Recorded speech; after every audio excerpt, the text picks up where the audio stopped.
Nah, saya teruskan. Kalau dokter sudah memeriksa seorang pasien, diagnosa luar, tidak ketemu penyakitnya, periksa darah, periksa kotoran, periksa kencing, tidak ketemu penyakitnya, sudah foto ronsen, endoskopi, wah semuanya sudah nggak ketemu penyakitnya. Kalau ada dokter tolong saya jawab. Maka satu-satunya yang terakhir harus dibuat, periksa apanya? Jawab, periksa apanya? Nggak dengar saya. Jiwa, bukan. Oh, nggak satu jiwa kok. Satu jiwa bagaimana? Bukan. Cepat. Ini kok kayak nggak pernah ke dokter aja ya orang-orang ini. Periksa apanya? Yang terakhir, nggak ada jalan lain. Tubuh semuanya sudah. CT scan, MRI, betul? Dokter pasti berkata, kepalanya pasti ada apa-apa. Nah, kepalanya itu siapa? Jawab, orang nggak tahu. Siapa kepalanya? Suami. Dengarkan, hukum ini sempurna. Saya ngomong lagi, tidak ada orang bisa menentang hukum ini, halal ini, dan itu betul. Maka itu menjadi suami jauh lebih berat daripada jadi presiden. Rumah tangga ada apa saja yang surga tanya gini, ini mertuanya mana? Ini mertuanya? Enggak usah ada mertua. Yang surga cari adalah suaminya mana? Suaminya mana? Anak laki-laki dengar, engkau jangan asal kawin, asal beranak. Awas kamu dalam nama Yesus. Babi kamu kalau asal kawin, asal beranak saja. Betul tidak, saudara? Begitu banyak laki-laki bajingan punya anak di setiap kota, matilah orang itu. Serius, saudara, ini penjahat besar, merusak generasi ini. Gereja harus berani menyatakan kebenaran. Jangan takut pada orang kaya yang punya duit sekalipun. Salah, katakan salah. Setuju? Kalau tidak rusak dunia ini. Dengarkan, saudara. Tidak ada kitab suci agama apapun di dunia yang otoritasnya setinggi Alkitab kita. Katakan amin. Karena tadi Galatia 5:23 itu tidak ada hukum yang bisa menentang hal-hal ini. Maka itu kalau saya bicara firman, saya nggak takut. Kenapa Yohanes Pembaptis berani tunjuk-tunjuk Herodes? Harusnya gereja seperti itu, karena tidak ada otoritas yang lebih tinggi dari Alkitab ini. Karena firman, semua ada di dunia dan di alam semesta ini. Semua karena firman. Maka itu ketika gereja tidak menghormati firman, kawin cerai di dalam gereja, hancur otoritas. Lagi sekali, kalau menikah dan coba cerai, lebih baik engkau mati daripada merusak.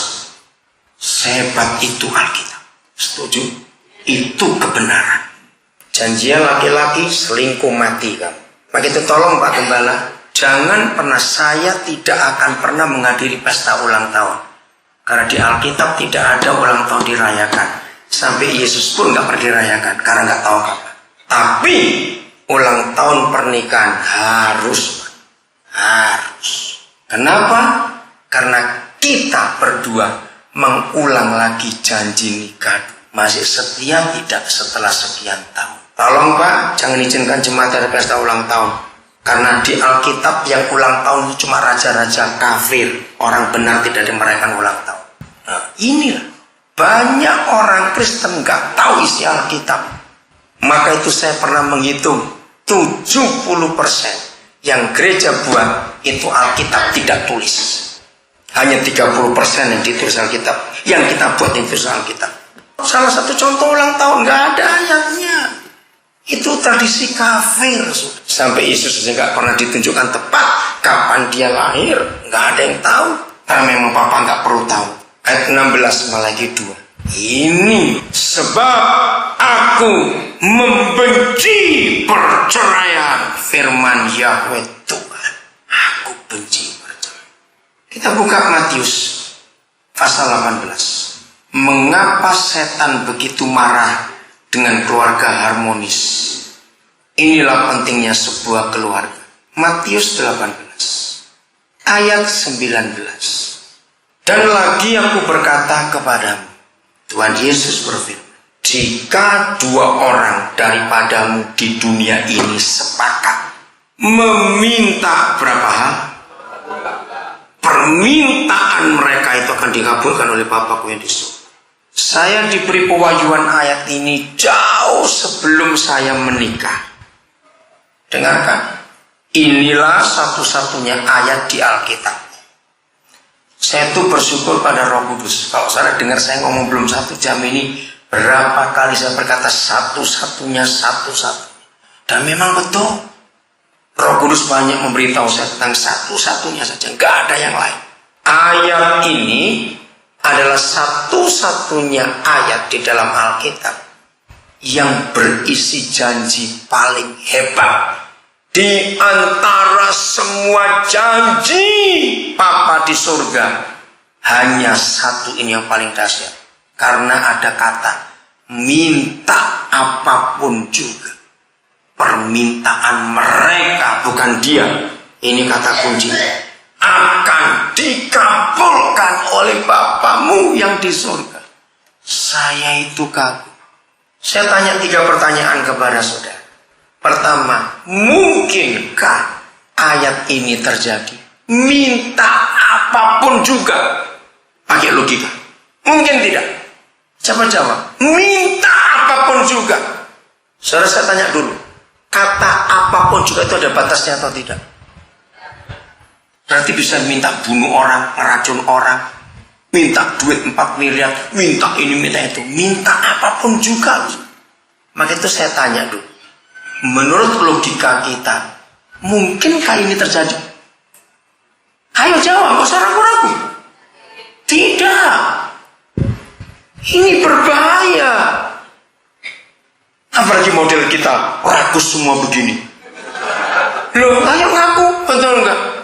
Kita manusia dikasih janji begini, wah mintanya nggak karu-karuan sudah.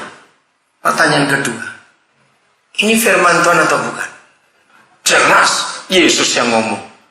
Nomor 3, bisa nggak itu terjadi? Pertanyaan paling akhir yang paling penting, pernahkah kita ngalami? Kalau saudara jawab bisa terjadi, pertanyaan penting, pernahkah kita ngalami? Dalam hal apa saudara pernah ngalami? Nah ini pertanyaan. Ketika saya lagi bertanya-tanya kepada Papa di surga, kenapa Papa begitu berani memberi janji yang tak terbatas kepada manusia? Ketika dia jawab, saya terkejut. Daniel, dia bilang, bukan kepada semua anak-anakku aku janjikan. Baca baik-baik. Hanya kepada berapa orang? Itu pun tidak sembarang 2 orang. Ada persyaratan sederhana tapi besar. 2 orang yang apa? Sepakat. Ringkasnya, kata sepakat itu kalau saudara baca perjanjian lama, pertama kali Papa bicara kepada manusia tentang sepakat itu kepada Abraham, covenant. Nah di dunia ini tidak ada orang yang boleh membuat kesepakatan kecuali 2 partai. 1 suami istri, 2 gereja dengan Tuhan Yesus. Kesepakatan tidak boleh dibuat oleh partai ketiga atau keempat, hanya 2 itu saja. Maka itu Maleakhi 2:14 penting, bahwa menikah itu yang penting janjinya benar atau tidak. Di dalam janji nikah kita berdua, disitulah surga akan menilai kesepakatannya betul atau tidak.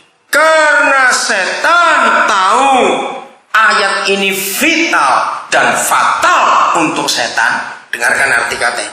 Vital buat kita, tapi fatal buat setan. Kenapa fatal?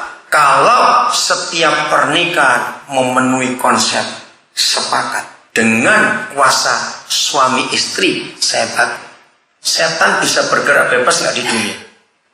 Enggak. Kenapa tidak? Karena doa suami istri, minta apapun, termasuk minta pengganggu-pengganggu itu dihancurkan, Papa akan kerjakan. Nah, di sini hebatnya setan. Sebelum mereka dihancurkan, ternyata mereka menghancurkan kita dulu. suami istri adalah dua orang yang paling sulit sepakat di dunia ini. Loh betul tidak? Jawab. Lihat ributnya kita yang sudah menikah.